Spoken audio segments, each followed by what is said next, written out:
They were these wisdom of the ages junkies. They were into Hermeticism. And understand the word alchemy.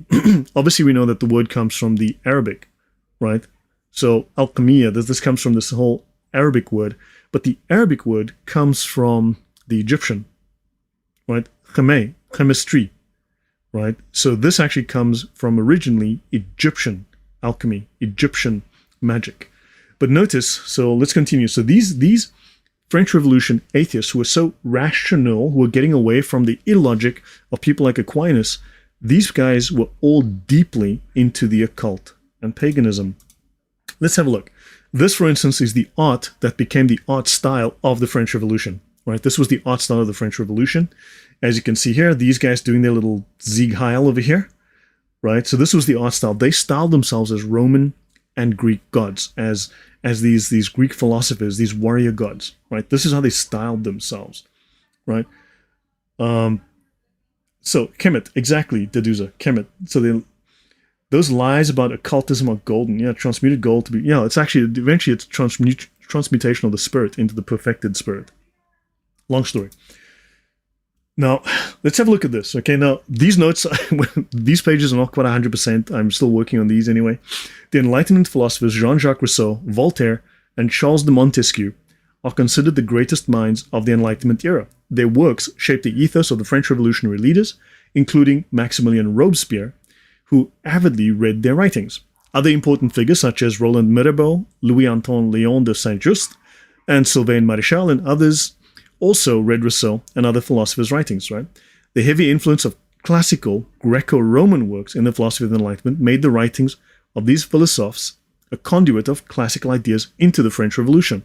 So the French Revolution madness, and it was genocidal madness, occult chaos, and genocide and murder and insanity, right? Crazy pagan religious ideas came from these classical Greek and Roman philosophers. Plutarch was the most frequently read author by men during the French Revolution. So yeah, this whole Nazi idea, yeah, Plutarch. So you can thank these Greek philosophers that are so awesome and rational and reasonable. The French love of the classical world meant appropriating classical influences. Jacques-Louis David's works, such as The Oath of Horatii, that's this picture here, right, became the official artistic style of the revolutionary governments and eventually shaped the religious aesthetics of the state's secular cults. Fascinating, you've got a secular atheist state that has religious cults. Crazy. Wow, thank you. Many XJW, thank you very much. Okay, so these names, now these very same names we've got up here, Jean-Jacques Rousseau, Voltaire, Charles de Montesquieu, and others, okay, fine and well. So these are the great atheists, the great thinkers, the great minds of the age of reason. You know, they rejected religion, yeah, and then they went pagan, right? These names are also associated with occult mysticism, with magic, with Rosicrucians, Freemasons. Freemasonry was a pseudo-religious practice that was much like the experience of Christianity in its social and corporate dimensions.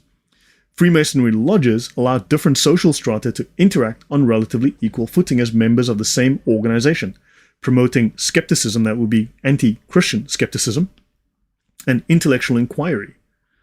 So lodges operated as a more enclosed form of coffee houses. Now, you'll often, when you read through the literature of the era, they say, well, you know, these people used to meet at coffee houses. They would get together at coffee houses and have conversation. They mean Freemason lodges, fronts that are operated as Freemason lodges.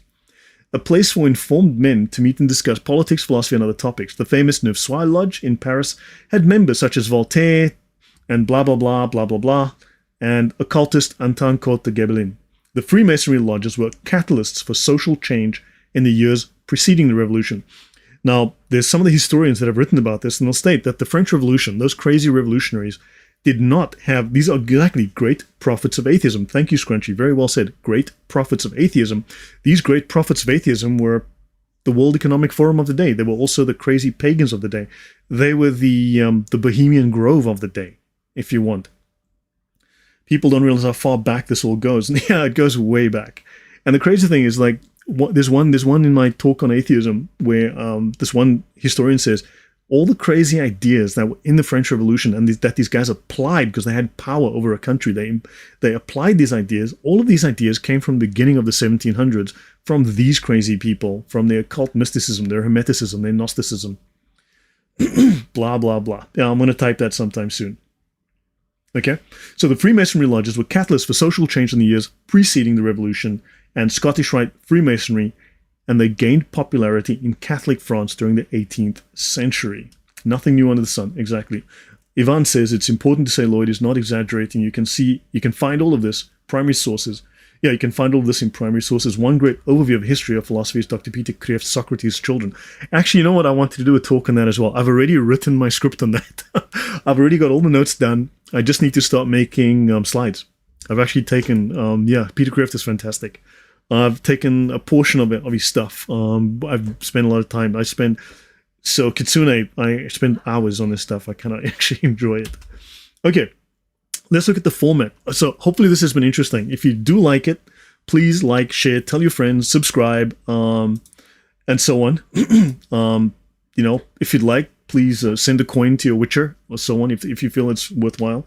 This stuff does take hours of work and research, but also, and I have to buy books sometimes, but also, tell your friends, tell people about it, and hopefully you're learning from this. Tell me if you're learning from this, if you find it useful, if this is an interesting take on history, if I'm adding in gaps, if I'm revealing a particular bias within academia that fails to give you these critical facts that change how one interprets the history.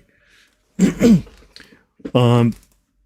Volt Veritatem says, your videos always strengthen my faith, Lord. You show how every heresy against Christianity leads to Satanism. God bless you. Thank you. I'm really glad to know that. Yeah, because I'm always finding the same ideas repeated over and over, no matter what the source is. Right. So guys, do let me know. I'd like to know if you can just drop it in the comments. Do you find that this is making sense? Do you find this is rational? Do you find that the details I'm providing, the sources are reliable, the sources are solid, that my logic is coherent, that I'm providing details that are somehow overlooked in the history books? Oh, she wants more, Eva. Joel Thomas says, it's interesting, by the way. How's your video on Crowley coming along? Kind of mostly finished it. It's not very long. I could do more, but I have worked on it a little bit more. But look, these all converge. I'm finding that all of the stuff, whether it's atheism or thisism or thatism, they all converge. But the Crowley stuff is pretty much done. I could add tons more, but how far do I want to go with that, right? But yeah.